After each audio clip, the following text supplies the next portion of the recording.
My name is Harsh. Welcome to my YouTube channel. So friends, in today's videos, we will be discussing about Nullish Coalescing, how we can use the Nullish Coalescing, and this operator is very useful whenever we want to have the default value either in case of null or undefined. So let's start the video. So I'm just going to VS Code just to explain you this code, and I'm just creating a new file here. So let's say the file name is Nullish Coalescing .js.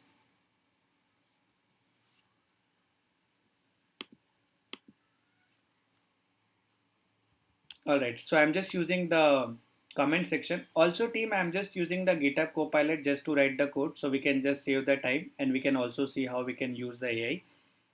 Alright, so I'm just having the comment which is called Nullish Coalescing Operator.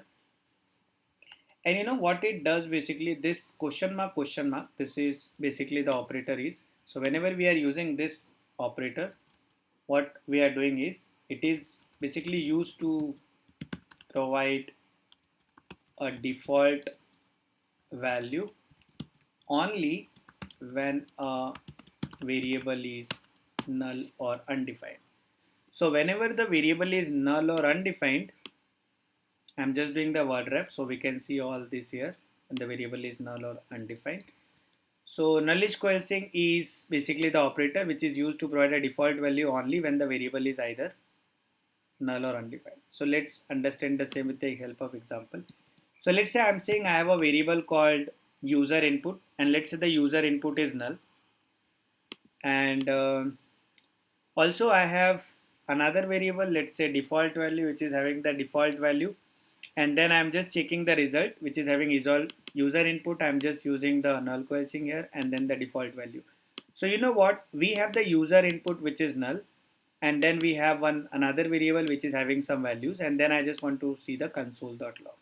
So what will happen is, because in the user input we have the null right now, and as I mentioned, right, it will be providing the default value only when either it is null or undefined. So it means because the user input is null, so we will be getting the default value which is the default value right now because we have the same text here. So when I'm going to run this code, I'm using the Node.js, and I'm just going into the terminal now, and here I'm just saying node nullish coalescing.js. So you can see we are just getting the default value. The reason is because this is null. Now suppose if the user input is undefined, then what will happen? So let's see the another example. So I'm just saying let another input we have is undefined, and and after that I'm just having the another variable called another result. I'm just taking this another input and then I'm checking the same with the default value. So this time we have undefined. So instead of null, we have undefined this time. So when we are doing the console.log, we will be getting the default value again, because as I clearly mentioned, whenever the value is either null or undefined, we will always be getting the default value. So when I'm going to run this code, again we can see we will be having the default value.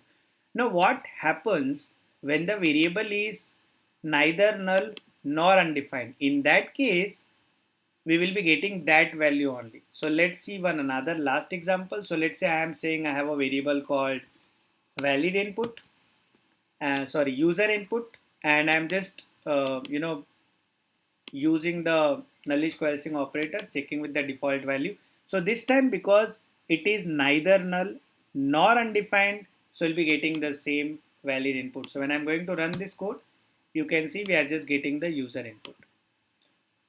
Alright, so this is how we can use the nullish coalescing operator, which is question mark, which is added in ES6. And whenever the value is either null or undefined, we can get the default value. Otherwise, we can just get the same value. Alright, so in the next video team, we'll be discussing about how we can use the array methods map, filter, reduce, and finds. So hope you like this video. Please like, share, and subscribe. Thank you.